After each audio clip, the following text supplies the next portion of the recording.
Salve, gente! Bem-vindos a mais um episódio do podcast Tanta Gente Legal. Eu sou Paulo Mata, sou jornalista e hoje eu vou levar vocês a um passeio por uma pessoa bastante plural.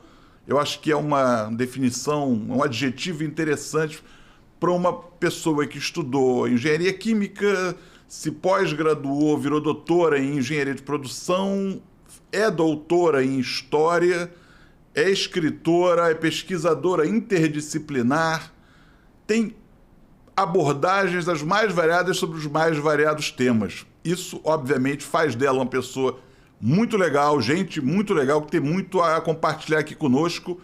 Eu te dou as boas-vindas ao nosso podcast, Márcia Esteves Agostinho.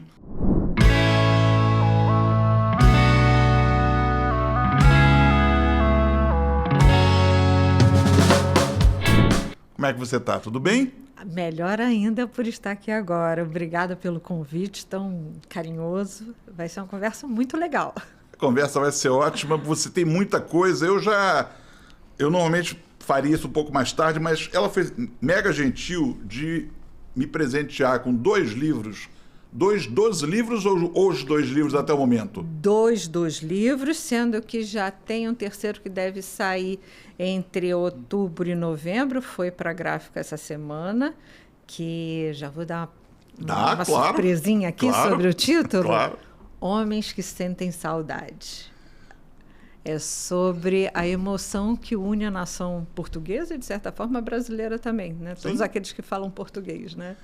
E aí, gente, vocês têm um pouco nessa aberturazinha, né, nesse quase prefácio de livro, da tal pluralidade que eu mencionei na abertura. Aqui nós falamos, vamos entender, de casamento, né?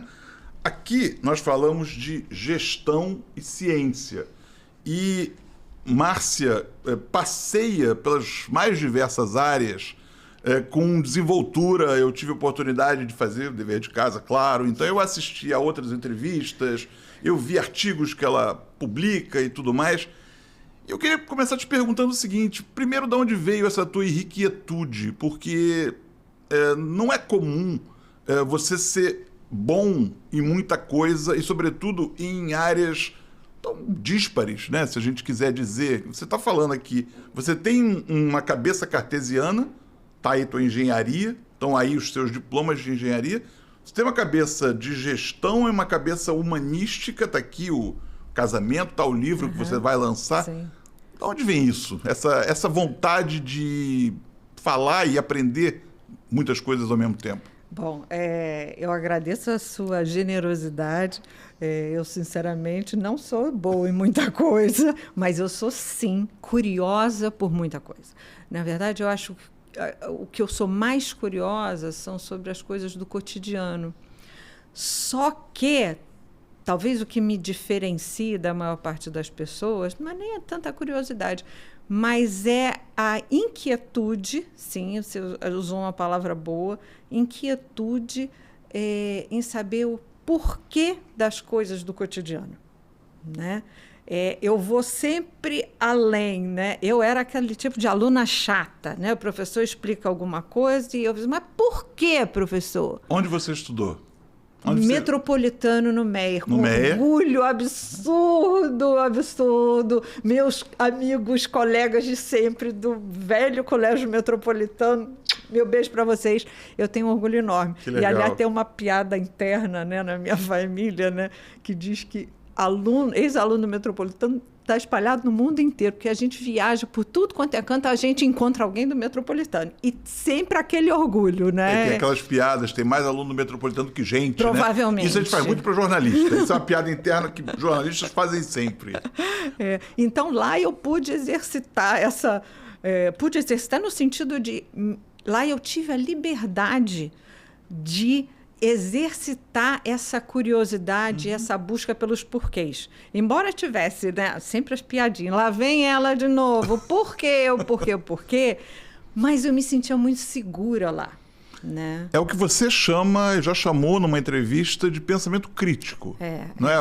O porquê, quer dizer, não apenas para entender o que leva a uma determinada situação, mas para olhá-la de vários ângulos, né? Sim, porque eu acho que a riqueza da vida humana está justamente nessa diversidade que a gente só consegue captar, se consegue, olhando de vários ângulos, né? E agora veio o meu lado engenheira, né? O saber tem sua função também. No final das contas, nunca é demais saber, porque vai te ajudar em algum momento da sua vida, algum momento crítico, todo aquele conhecimento que você adquiriu, as coisas nas quais você pensou, as reflexões que você fez, vão te ajudar a tomar decisões críticas. Então, não é só o pensamento crítico, é solução de problema em momentos de crise também, né? E eu acho que você traz um ponto interessante. O aprendizado nunca é demais. Meu sócio e irmão é um parceiraço, é um irmão, de fato, de sangue e sócio.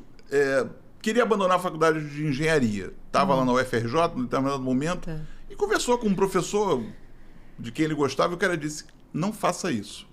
Conclua, porque se nada ficar da engenharia, restará para você o pensamento cartesiano, a ordenação das coisas, esse olhar que o engenheiro tem, que vai te servir em tudo. Sim. E aí eu volto para você. Você começou com engenharia química, é a tua graduação original. Minha graduação em engenharia química, também na UFRJ, como seu irmão. Seu irmão fez que engenharia? Ele fez engenharia mecânica, desculpe, Duda, se for civil eu troquei. É igualzinho, mas tudo bem, né? Eu fiz engenharia química na UFRJ, aí fui para o mercado trabalhar em grandes empresas de consultoria gerencial.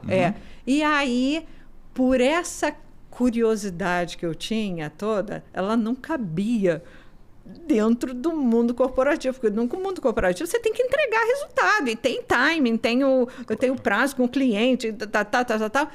E aí eu voltei para a universidade, eu vi que eu gostava mesmo do mundo acadêmico, né? Eu gostava de estudar. Eu digo que eu sou estudante profissional por vocação, né? Aí eu voltei para a universidade, também para a UFRJ, e fiz mestrado e doutorado em engenharia de produção, né? E trabalhei como acadêmica, professora, pesquisadora, até os 50 anos, né? Quando eu fiz 50 anos, eu virei... Enfim, a vida virou, e é aquela história, a gente faz a limonada com o limão que a vida te dá, né? E aí acabei indo, por questões familiares, para os Estados Unidos, e lá eu não podia deixar de aproveitar para estudar, né? E aí comecei a fazer história, comecei com mestrado, depois doutorado, que defendi a tese em janeiro desse ano, né? De 2025. Qual foi a tua tese de doutorado? É outra coisa que é legal ainda não virou livro, não, porque tem um período que você, enfim, que só a universidade que tem acesso, enfim. Sim. Mas a minha tese foi História da Autoestima Brasileira, as raízes do complexo de vira-lata. Uau, isso é uma super história. Legal. Isso é um livro pronto, né? Na verdade, a dificuldade em transformá-lo em livro é porque é grande demais. Talvez tenha que virar uns 2 ou 3 livros. Faça audiovisual, faça uma série para uma plataforma, porque precisamos é a cara de evoluir nisso. Talvez uns grandes males que nos aflijam, brasileiros, né? Nós sempre acharmos que somos inferiores ao que somos de verdade, e, sem contar com os outros, né? O vira-lata, o vira-latismo, parece que é intrínseco, né? Você nasceu, você já acha que pode menos. Talvez porque tenham te dito muito isso, Exato, né? Exato, a narrativa Você conseguiu encontrar então, isso? O isso momento de virada, sim. As pessoas, muita gente que já publicou, né, sobre essa nossa... nesse nosso complexo de inferioridade, né, coletivo, tende a acreditar, porque nunca teve pesquisa histórica sobre isso. O que já tem escrito sobre o assunto, ou dentro, quando eu digo acadêmico, muita gente escreve sobre isso, mas trabalho de opinião, não é de pesquisa, né? Mas quando é pesquisa, geralmente é no jornalismo ligado a esporte, porque já que começou com o Nelson Rodrigues, então muita gente dessa área estudando, mas não olha para trás, não olha a história. Algumas pessoas que partem do Complexo de Vira-Lata como premissa e a partir daí evolui nos seus argumentos sobre cultura brasileira e tudo mais, mas ninguém nunca tinha estudado a história. De onde veio isso? Foi o que eu fiz. Curiosidade, vou partir de uma premissa minha, Sim. você me disse se eu estiver redondamente Sim. enganado ou se você tiver encontrado um outro caminho muito melhor. Colônia, Brasil colônia, Brasil império, expatriando tudo, mandando tudo para... Quer dizer, eles levando tudo para lá, os nossos patrícios. Isso e talvez inculcando em cada um de nós essa sensação de você aqui é apenas um... Não. Nada não, disso? Nada disso. Olha Essa é a só. principal premissa. A narrativa... Psicologizei... A psicologização está correta, mas ela não é factual. O ponto é que a narrativa que a gente aprende, né, que eu aprendi isso também, né, é que esse viralatismo vem do tempo da colônia, né, porque fomos... que a gente ficou com o pensamento colonizado, fomos... Não. A gente, como brasileiros, tinha um orgulho enorme, tá, de ser brasileiro. Ser brasileiro é um conceito mais recente, mas, enfim... Eu estudo a história da autoestima brasileira, alta e baixa, né? Como é que ela foi evoluindo com o tempo, né? Como ela foi se transformando. Eu parto de 1808, tá? Porque foi um marco importante. Dom João VI, Exato. a abertura dos portos das Nações Amigas, não é isso? Isso em 1815, né? Mas em 1808, quando a corte portuguesa veio e o Brasil passou a ser a sede do Império português, esse foi um marco muito relevante para a nossa história. Então, eu começo daí e venho até a década de 80, 1980. Na verdade, eu fecho com a morte do Sérgio Buarque de Holanda. Nossa! Porque ele é uma figura-chave para o meu argumento, né? Enfim, tem muita novidade. Enfim, não. Você vai mais sobre isso? Pelo amor de Deus, enfim, você vai me dizer que Sérgio Buarque de Holanda é uma figura-chave, não vai dar nenhuma palhinha. Por que o título, por que o subtítulo da minha tese é Raízes do Complexo de Vira-Lata? Em homenagem às raízes do Brasil, né? Ele é uma referência muito fundamental nesse meu trabalho, né? E aí, respondendo a pergunta que você fez no início, de onde vem isso? Já no século XX e ali pela década de 30. Ali é que a nossa autoestima começou a cair. Mas o quê? Com a derrocada americana, o crack da bolsa e nós pagando o preço? Nada a ver. Não é econômico, né? O bacana da história das emoções, que é um tema relativamente novo no mundo e no Brasil também, ainda é pouco estudado, que é a formação que eu tive, né? O importante dessa perspectiva das emoções é que ela olha para as relações entre as pessoas, que vão muito além das relações econômicas. Com né? certeza. Vão para os afetos, enfim. Então, gente, é muita coisa para falar aqui. Não, mas olha, eu avisei que eu estava recebendo uma pessoa plural. A gente tem muita coisa para falar ainda, mas eu não quero deixar de falar de nada do que eu puder, pelo menos. Bom, do que der para a gente assambarcar aqui nesse papo, para mim tá bom demais. Tá. Mas então, voltando para a história Anos da 30. autoestima brasileira. Tá? Vamos voltar lá para 1808, mais ou menos. Tá. Né? A gente vê que eu identifico ondas mais ou menos de 50 e 50 anos. Tá? Na economia isso também acontece, mas Sim. enfim. E eu observo o contexto, as narrativas, os eventos históricos e, principalmente, as experiências cotidianas. Porque, como te falei no início, uma coisa que me atrai muito a atenção é o cotidiano Sim. das pessoas. Sim. Né? Então, eu olho para a história do Brasil através dessas 4 lentes. né? Uma tentando esclarecer um pouquinho da outra, né? Então, quando a gente começa lá, no início do século XIX, a gente vê, inclusive, um orgulho, né? Tem um sentimento de orgulho, mesmo antes da independência, né? Tem um sentimento de orgulho. Essa eu acho que seria a emoção coletiva que mais definiria o Brasil, né? Aí, depois, na segunda metade, um evento marcante nesse ponto é a exposição internacional na Inglaterra, em Londres, né? A grande, tem coisas que eu não sei falar em português direito, porque eu estudei. É a exposição internacional que chama, eu acho, né? E onde mostraram, onde os ingleses queriam colocar em exibição os progressos industriais, né? E o Brasil não participou dessa exposição, né? Enfim, o governo brasileiro os tomadores de decisão não acharam que valesse a pena, enfim. Mas não ficaram completamente de fora, não. Teve um standzinho lá, né?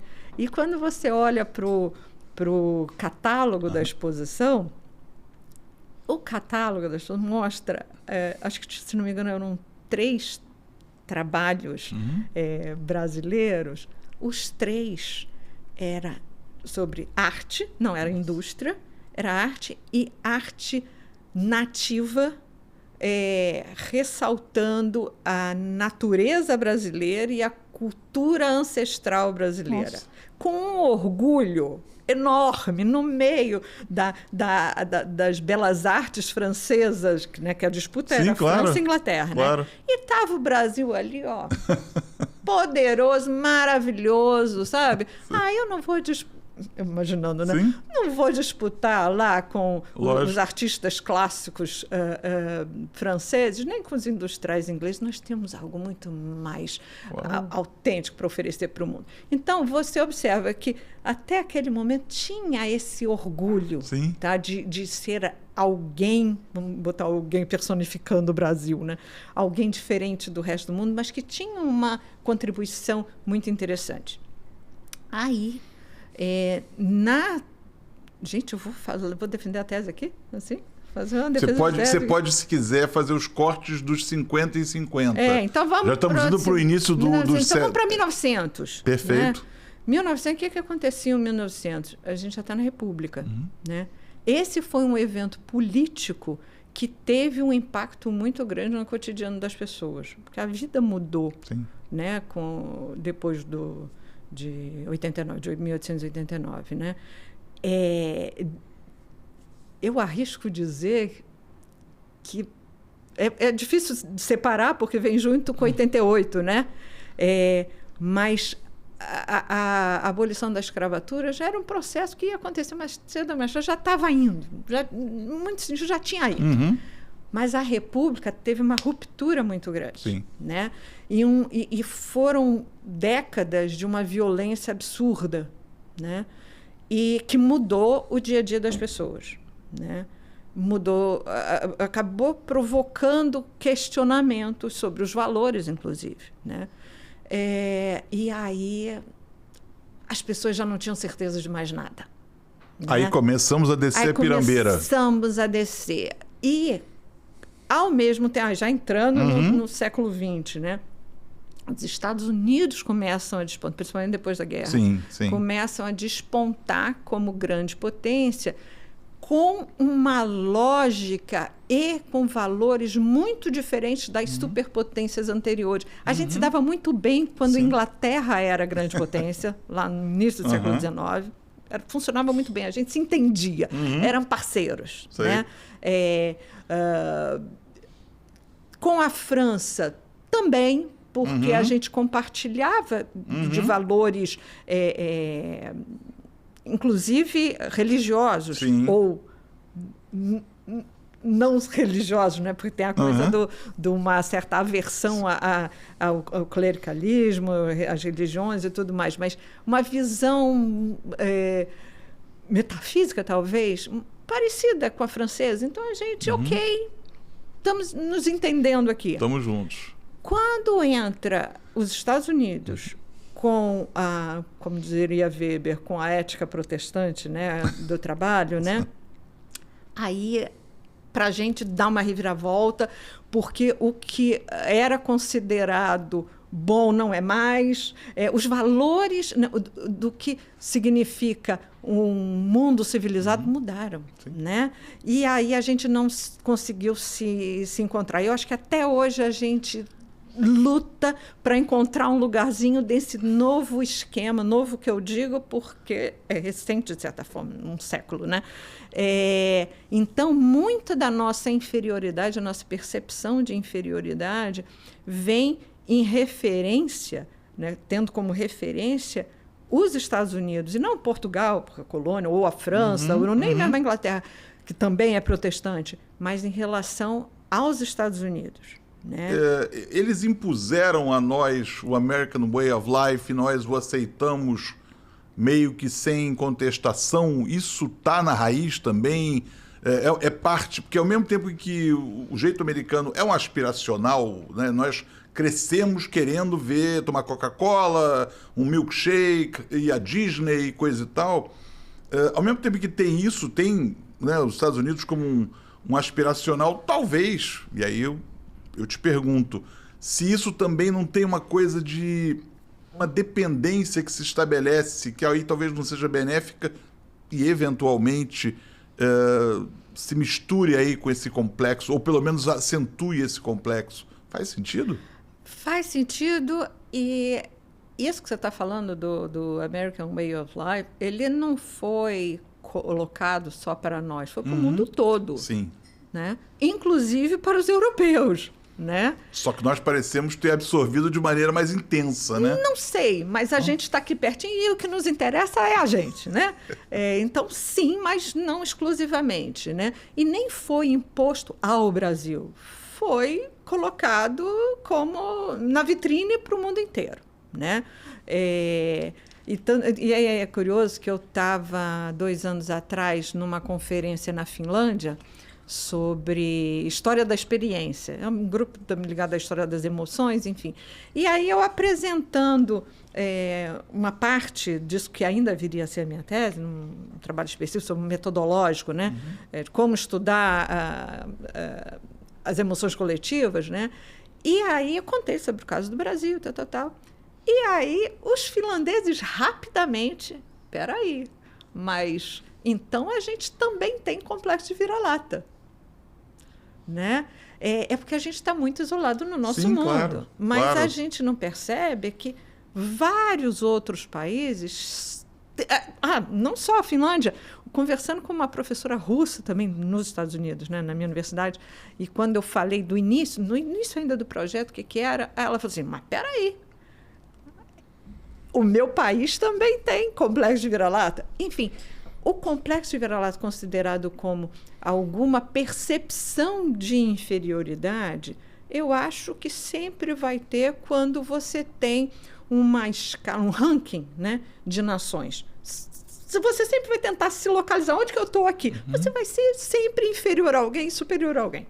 Não tem jeito. E é da dinâmica americana, e aí eu não vou entrar na raiz da expressão, mas a coisa supremacista. Não me entenda no outro aspecto. Os americanos somos os melhores. Sim. Então, o nosso campeonato de basquete quem ganha é campeão mundial. Não é. É o campeão da NBA. Mas eles dizem que não. National Basketball League é o campeonato mundial. Então, não importa o resto do mundo, não importa se capital do Brasil não é Buenos Aires, mas para mim tá ok isso aqui. Né? Então, tem uma... Eu vejo também do lado de lá essa... Não sei a que atribuir, mas também muito forte neles. Ao mesmo tempo, talvez um patriotismo, um ufanismo exacerbado, não importa, mas de se colocar como uma ilha, né? Tipo, nós somos... Então, eu vou te fazer uma provocação. Por favor. Tá.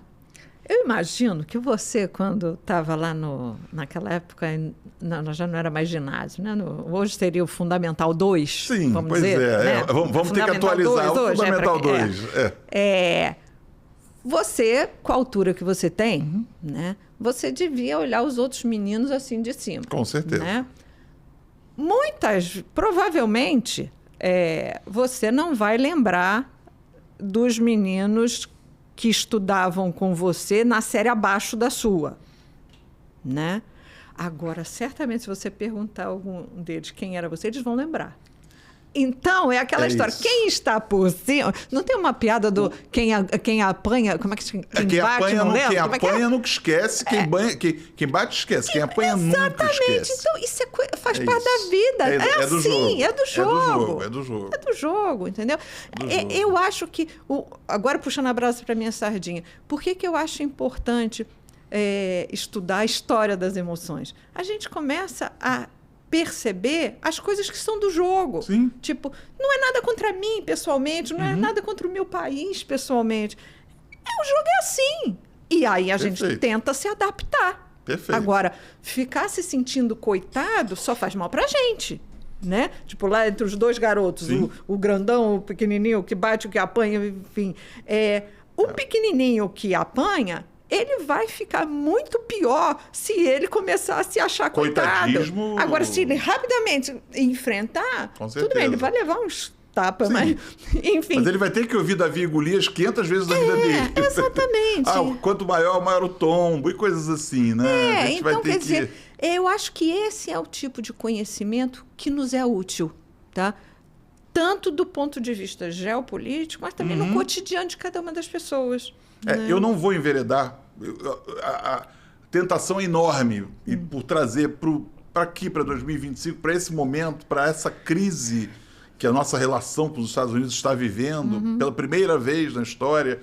A tentação é grande, mas eu não vou por aí, não. Tá. Não vou por aí, vou te poupar disso. Eu vou querer ficar em você, como eu tinha dito. E aí eu parto do viralatismo para uma gestão que é mais delicada ainda, que é a gestão de casamento. Por que casamos? Sexo e amor na vida dois. Por que a gente casa? Então, essa é uma pergunta fundamental, principalmente...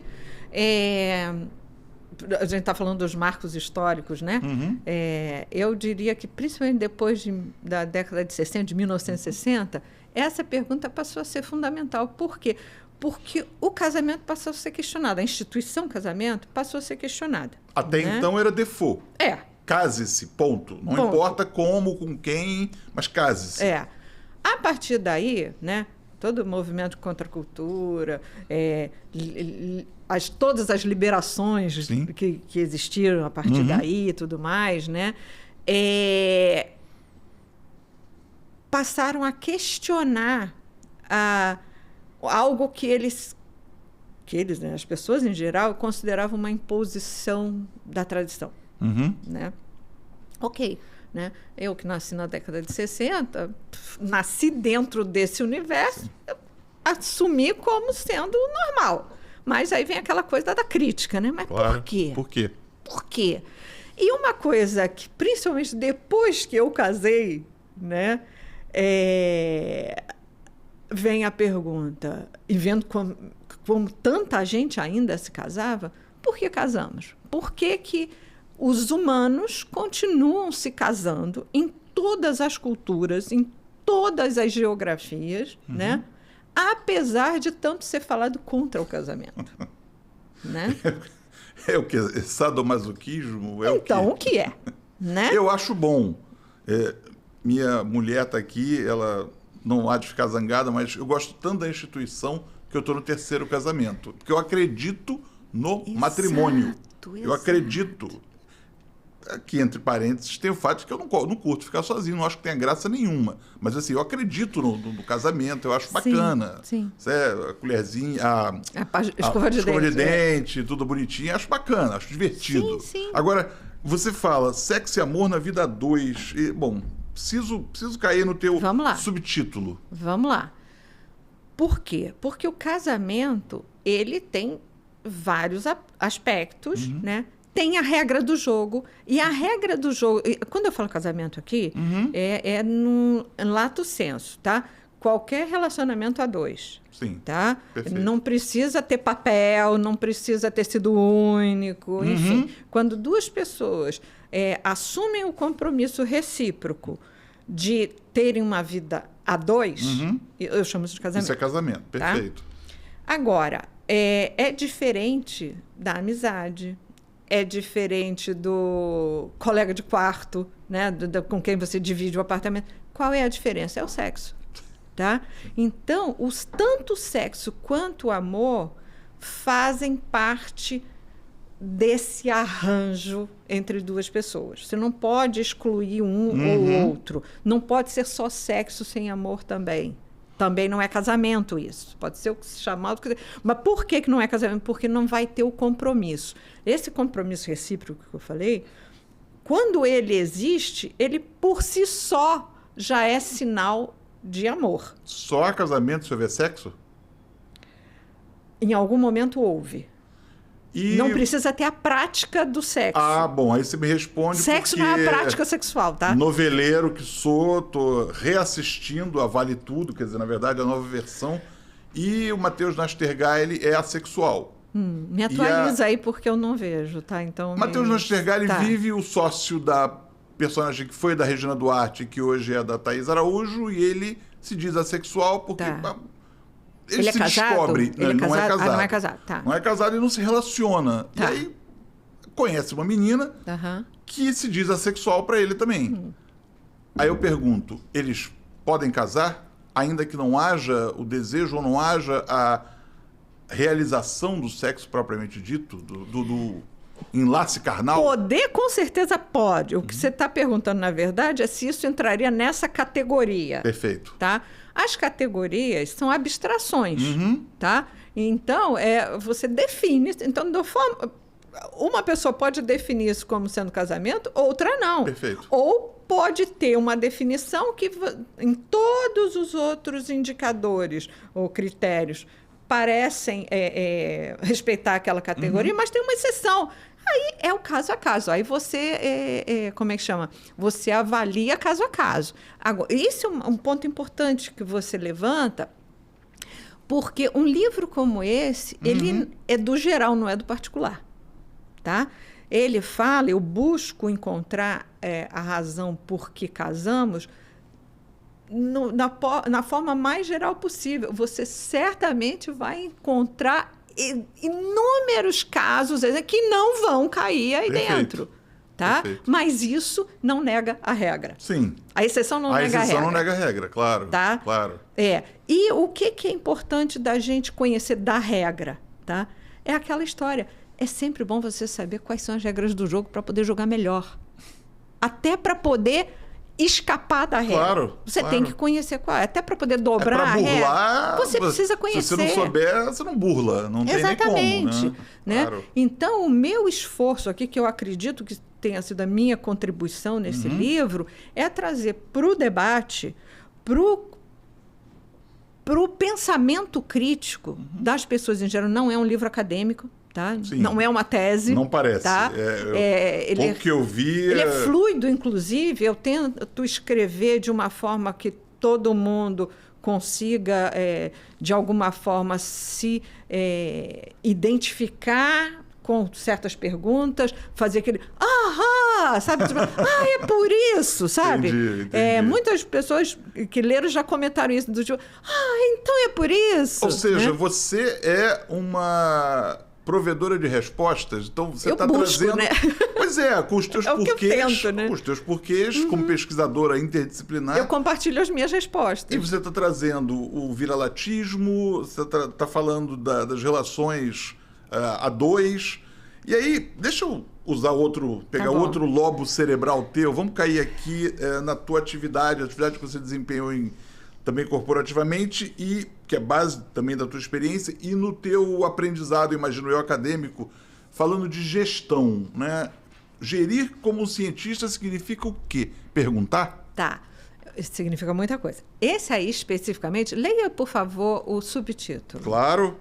Os 4 princípios gerenciais das organizações adaptativas. O que é o adaptativo? Por que ele entra? Porque... gestão científica, administração científica, já existe há mais de 100 anos, tá? É o que a gente faz hoje, o que se ensina nas escolas de business, nos MBAs, é tudo gestão científica, administração científica. Né? Começou lá com Taylor, né? Entrou na prática do Fordismo e daí para cá vem sendo renovado e tudo mais. Então, isso aí não tem novidade. Mas, quando eu chamo gerir como um cientista, eu poderia completar. Gerir como um cientista da complexidade. Tá? O que é a teoria da complexidade ou as ciências da complexidade? São aquelas que estudam os fenômenos que são, de certa forma, imprevisíveis se você olhar apenas pelas partes que o compõem.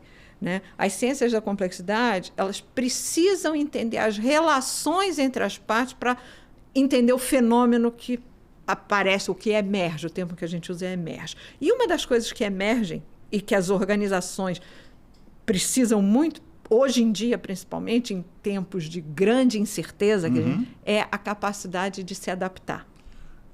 Daí você dizer, por exemplo, que nós, seres vivos, somos sistemas complexos adaptativos. Exatamente. E o que eu trago nesse livro, que eu já trouxe há 22 anos atrás, aquele foi meu primeiro livro, que era Complexidade e Organizações, era como que nós podemos tratar das empresas, das organizações em geral, como se fossem organismos vivos. Como que eu faço isso e qual a vantagem que eu tenho ao fazer isso? A vantagem é que eu consigo maior capacidade adaptativa. Então, se vem problemas pela frente e as regras anteriores não funcionam, eu tenho como lidar com isso, com essa novidade, tá? Agora, você vai me perguntar, ciências da complexidade? Que coisa tão distante é essa, né? Não, é muito mais próximo do que a gente pensa. Por exemplo, eu vou falar de 3 ciências da complexidade que certamente você conhece. Pode não ter estudado a fundo, mas você conhece, enfim. Uma delas é a biologia, né? Principalmente quando você vai para a ecologia, né? A outra coisa é a psicologia. A psicologia também é uma ciência da complexidade. Uau! A psicologia humana, que coisa mais complexa do que essa? Né? E ela também precisa olhar as relações. O foco de estudo está nas relações entre as coisas, as pessoas, as emoções, enfim. Você tem também as ciências econômicas. Sim. A economia também é uma ciência da complexidade, né?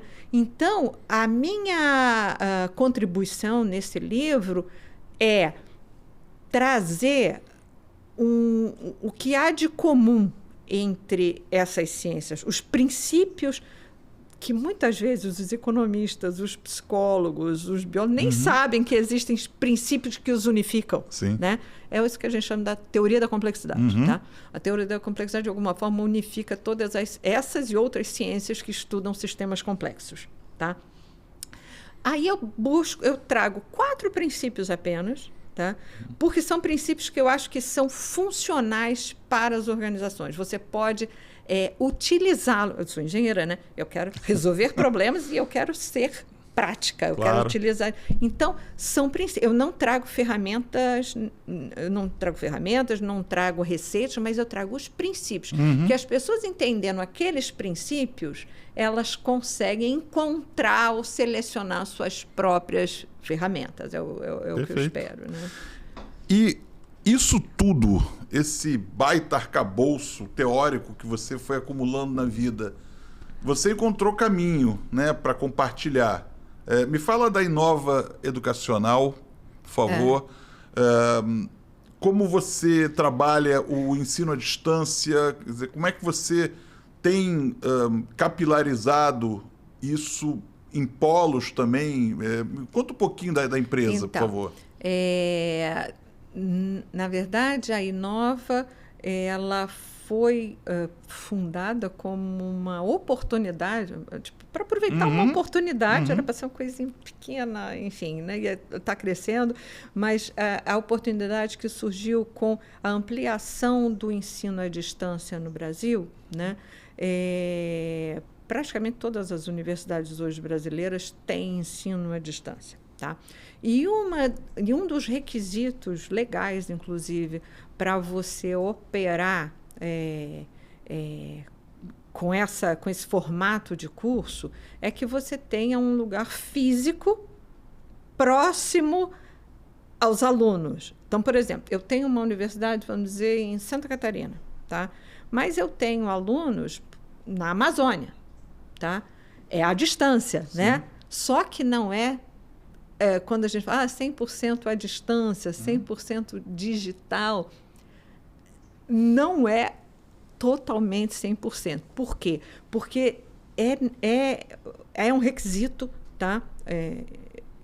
Legal, inclusive, como eu já falei, que os alunos tenham um polo de educação físico presencial a que recorrer, inclusive para fazer provas. Né? Isso, você como aluna presencial que sempre foi, a instalação de polos mitiga a possível precarização que é imputada ao ensino à distância para quem não faz direito, né? Quer dizer, o que a gente está ouvindo, a discussão que acontece aqui, e aí faculdade de medicina à distância, o que é meio enlouquecedor. Mas não é permitido. Exatamente. Vamos lá. Não são mas todas, já se trouxe essa discussão e disse, não, peraí, vamos parar com isso. Né? Tem uma proliferação de instituições. Agora, você acha que o polo, essa base, mitiga esse risco? Vamos voltar para a teoria da complexidade? Os riscos sempre vão existir. Riscos de tudo. E como consultora, você administrou riscos a vida inteira. O negócio é administrar os riscos, tá? Porque também é aquela história, né? Você não tem certeza sobre nada, até porque o futuro ainda está por vir, né? Agora, voltando para uma coisa menos abstrata dentro da sua pergunta, né? Que é a diferença entre a educação presencial e a educação à distância, tá? Agora vem opinião minha, tá? O que eu vou falar é apenas opinião, um monte de gente aqui vai discordar, tá? Eu acho que tem espaço para as duas modalidades, tá? E cada uma preenche uma função. Eu não acho que elas são concorrentes, eu não acho que uma substitua a outra, elas se complementam, tá? Inclusive para o perfil do aluno. Sim. Tem certos alunos que simplesmente não funcionam à distância. Precisa da presença. Do físico. Né? Do físico. Né? Outros alunos, se fossem depender apenas do ensino presencial, não poderiam estudar. Não teriam condições. Não teriam condições por diversas razões. Ou pela distância de onde moram, enfim. O trânsito, o deslocamento, ou pelas condições da vida, as circunstâncias da vida. Por exemplo, está com criança pequena, né? Não pode, ou trabalha em horários, como é que chama? Que não são... como é que chama? Intercalados, sei lá, que não são homogêneos. Enfim, o ensino à distância permite uma maior flexibilidade. Sem dúvida. Tá? Então, eu acho, sim, uma ótima coisa. E tem que ter os dois. Eu compartilho da tua opinião. Agora, é preciso... aí vem a questão do ponto de vista crítico, né? Cada aluno ou candidato tem que saber o que está escolhendo e por que está escolhendo um ou outro. Né? Então, vai da autonomia de cada um em escolher. É claro que é importante que haja uma regulamentação séria, né? Nas duas modalidades, tá? Mas eu não posso questionar a qualidade intrínseca de um modelo ou outro, porque depende. Claro. Depende, é tudo caso a caso. E somos seres humanos complexos. Exatamente. E vivemos em uma sociedade complexa com todos os dificultadores e quase facilitador algum. E habilitadores também. E habilitadores, né? Então, fala um pouquinho. A Inova é uma... É uma administradora de polos. É uma administradora... Porque as universidades, elas têm o core business, né, que a gente chama. Elas têm a sua atividade principal, fim, né? E se ela for atuar em todas as outras atividades meio, ela perde eficiência, enfim, não dá. Então, esse é um modelo já bastante utilizado, tá? Então, as universidades, em geral, que têm ensino à distância, elas têm polos próprios, né? Elas administram o polo que está lá no meio da Amazônia ou em qualquer outro canto, tá? Ou mesmo aqui no Rio de Janeiro, enfim, distante do seu campus universitário, tá? Outras, ou essas mesmas, também têm polos de terceiros, tá? O que a Inova na verdade, é mais um terceiro nesse sentido, que administra alguns polos. Em sociedade com a Uniaselv? Essa é uma delas, uma das universidades, sim. Mas a administração de polos é um serviço prestado a qualquer cliente que queira fazer chamar negócio com a gente. Claro. Isso aí, né? Então, é uma competência que... Na verdade, eu sou uma sociazinha ali, eu entro mais para discutir estratégia do que para qualquer outra coisa. Pouco isso, discutir estratégia é pouco. Zero importante, não é verdade? Vamos eu não estou na operação. Só de operação. Né? Vamos falar só de operação, esquecer estratégia. Então, que eu não estou na operação, né? Olha o complexo de vira-lata aí. Não, você é muito importante para a Inova. Como é que você se define? Qual é o teu entre vírgulas? Porque nós falamos aqui de tanta coisa que você faz. Difícil. Quando eu pergunto, Márcia, o que é que você faz? O que é que você se... Estudo. Tá bom. Mas se você tiver de dizer... Qual é a sua profissão, né? Se intitular alguma coisa, você é o quê? Pesquisadora interdisciplinar. Eu acho que isso me define melhor. É difícil colocar numa caixinha só, né? Nossa. Mas como fala pesquisadora, já mostra que eu estou aí buscando respostas. Pesquisadora é chiquérrimo. Eu acho também.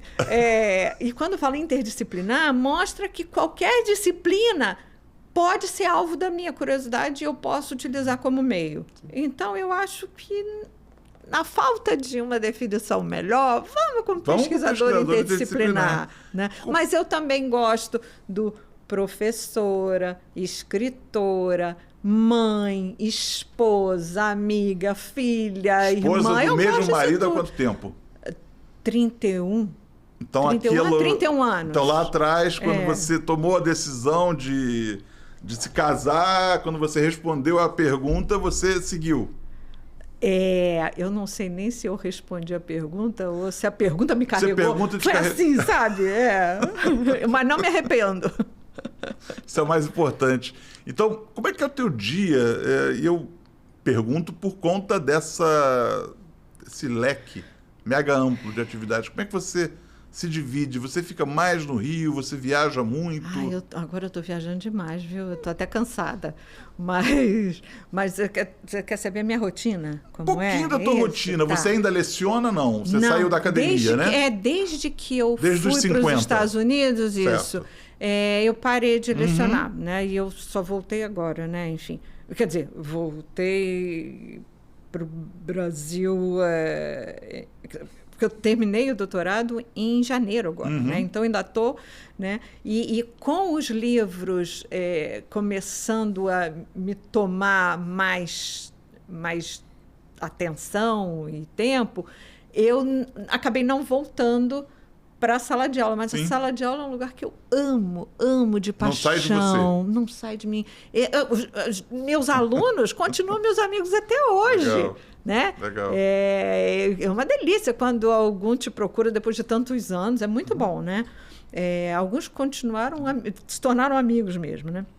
Mas, então, sala de aula é um lugar que eu amo. Adoraria voltar, mas não sei exatamente como, porque eu quero ter a flexibilidade, eu quero manter a flexibilidade para poder pesquisar o que eu quero e continuar escrevendo, né? Curiosidade, tuas pesquisas são remuneradas de partida? Você as faz e busca quem depois as subvencione ou as transforme em livro? Eu pergunto do ponto de vista bem simplório. Do que você vive? Quando eu falo... Né? Eu sou esposa de homem bem-sucedido. Vamos admitir aqui, vamos assumir. Mais uma das definições. Por que casamos? né? Tá aqui minha mulher, coitada, que não vai poder dizer isso exatamente, mas tudo bem. Mas, enfim, de qualquer forma, quando eu brinco que eu sou estudante profissional, é porque eu sempre ganhei para estudar, para pesquisar. Daí a minha pergunta. Eu sempre ganhei. Eu acho que eu nunca estudei pagando ou sem receber, né? Porque os meus 2 doutorados eu fiz com bolsa. Inclusive, nos Estados Unidos, eu recebi uma bolsa dos Estados Unidos. Não foi o Brasil que pagou, foi os Estados Unidos que pagaram a minha bolsa, né? E sempre foram remunerações que me permitiram muita liberdade para eu escolher o tema que eu quisesse. Eu nunca me senti restrita em o que eu posso, o que eu não posso, o que eu devo, o que eu não devo pesquisar, por causa de remuneração. Então, nisso eu acho que eu fui muito sortuda, né? Sorte repetida já me parece o sinônimo de outra coisa. Sorte uma vez, tudo bem. Quando a sorte parece consistência de sorte, digamos assim, né? Pode ser, a gente procura as coisas, a gente aprende as regras do jogo, aprende a navegar por aí. Ou o jogo percebe a gente como atores interessantes também, naquela... eu espero que seja isso. Não é isso? Né? Porque também eu fiz pós-doutorado, ganhei bolsa de pós-doutorado, né? Que mais? Enfim, praticamente todas as minhas pesquisas foram remuneradas a longo prazo. Não foi um dinheiro para aquela pesquisa em si, foi para uma pesquisa mais ampla, né? Então, esses anos todos da minha vida, tirando a época que eu apenas lecionava, aí eu ganhava salário como professora universitária, claro, né? Então, a minha remuneração é pelo meu trabalho direto. Os livros... eu também, eu vou te dizer que a sorte, aí você vai dizer que talvez não seja só a sorte, enfim, todos os meus livros são publicados por editoras tradicionais, não é publicação independente. Logo, eu não pago nada por eles. Esse é da Matrix? Esse é da 70? Da Edições 70, que Edições da Altabooks, da Almedina da Altabooks, né? Então, e o primeiro livro, Organizações, Complexidade de Organizações, era pela editora Atlas, acho que você vai lembrar. Claro. Uma editora importantíssima, claro. Há 20 anos atrás, enfim. Então, eu me considero, mais uma vez, muito sortuda por ter acesso a esses grandes editores, né? E não pago nada por isso. Sorte, né? Recorrente, tem outra explicação, mas tudo bem.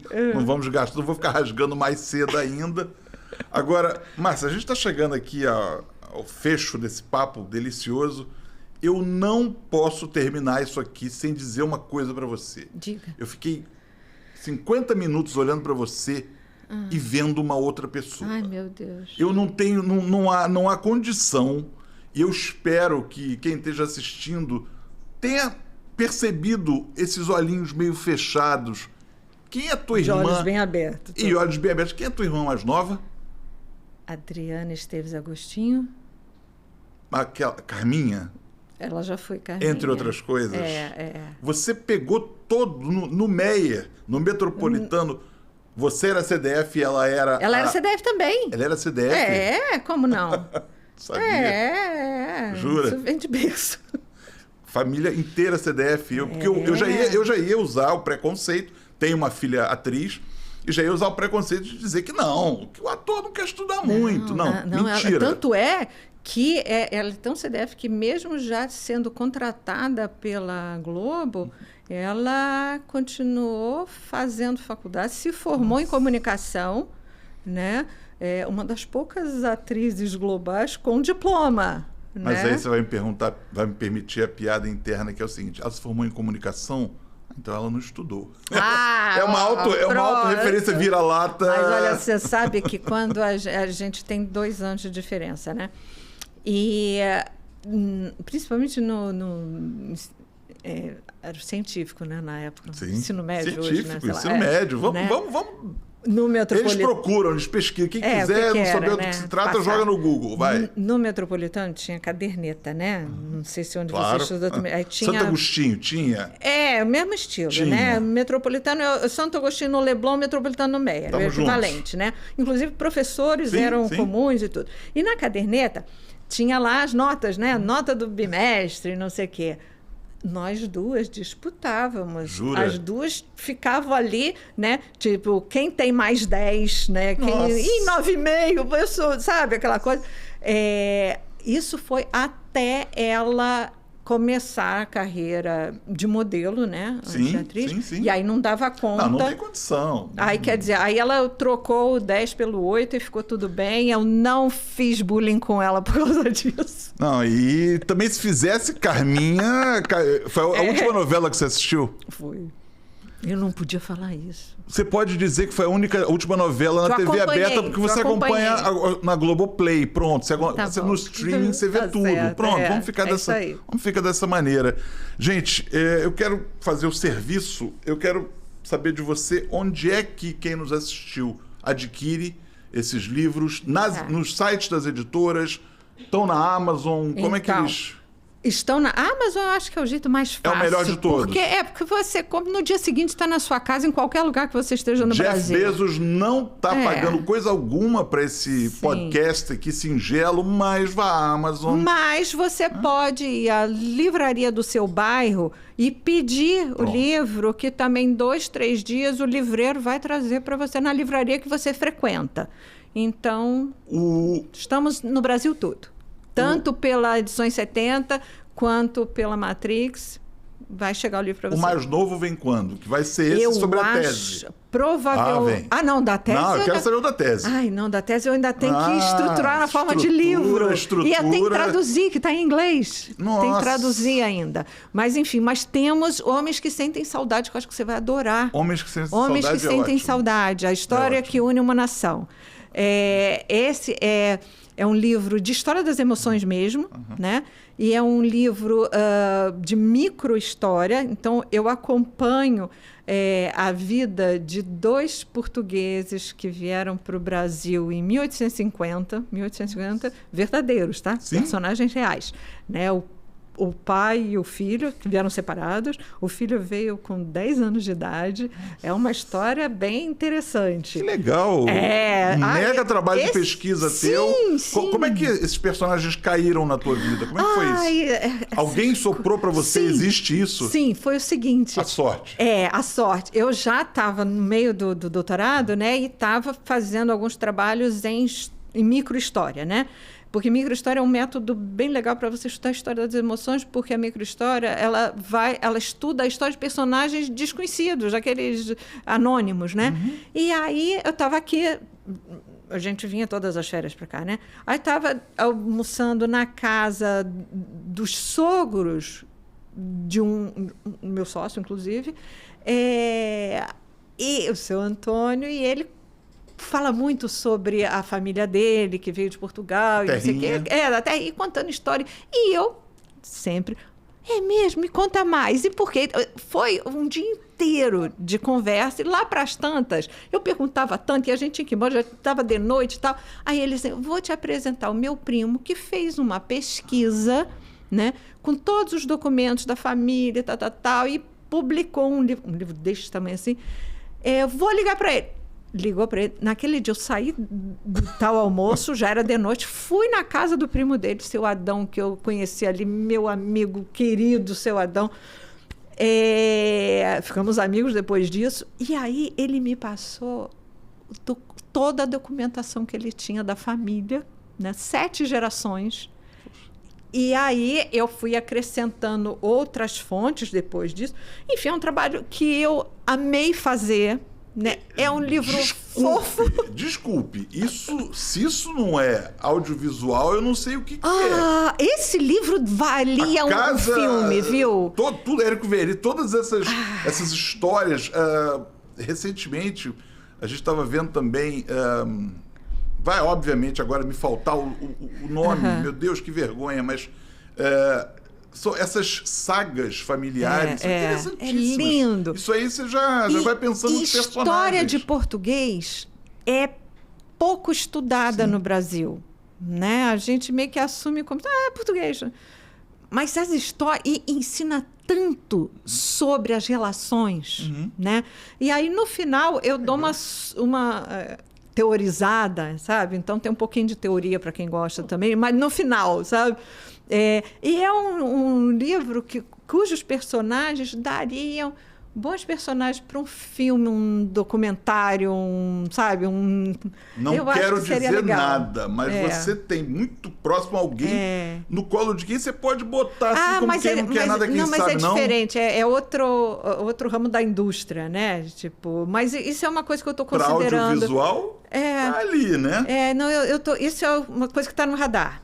Tá no radar. Aí você ingressa numa outra atividade que é de roteirista. Pronto. Então, deixa eu te falar. Opa, então conta. Eu sou estudante profissional. Eu estudei cinema também. Jura? Isso há 18 anos já. Eu estudei cinema na UBRA, no Rio Grande do Sul. Então não falta mais nada. E o meu interesse lá era roteiro, né? O meu foco era roteiro. Falei sem saber, atirei no que vi, acertei no que não vi. Olha aí. Fica a dica, gente. Mas vocês é uma boa ideia. Qual é o teu perfil no Instagram? No Instagram é @mestevesphd, M de Márcia, tudo junto, mestevesphd. E tem o meu site também, que é mestevesphd.com.br. Ou seja, já sabem os endereços para cobrar isso dela, porque isso vai... A gente está vendo história aqui que pode ser feita. Eu acho que tem muita coisa legal aí. Não, isso é mesmo. Sem falsa modéstia, esse livro eu acho que vocês vão gostar demais. Eu quero te receber de novo aqui. Quero o livro, quero a série. Sim.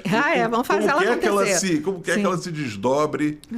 E quero te agradecer demais. Eu recebi Márcia Esteves Agostinho, gente muito legal, contou um zilhão de histórias, de pesquisa. Eu acho que isso é muito bacana, quando ela se define como uma pesquisadora interdisciplinar. E aí eu sinto uma grande afinidade com você, porque nós, jornalistas, embora subespecialistas em assuntos genéricos, somos um pouco pesquisadores da vida, do cotidiano mesmo. Então, eu acho que teve um papo, eu espero que tenha sido tão legal para você como foi para mim. Foi muito legal. Te agradeço muito. Eu é que agradeço. Obrigado. Até a próxima. Com certeza.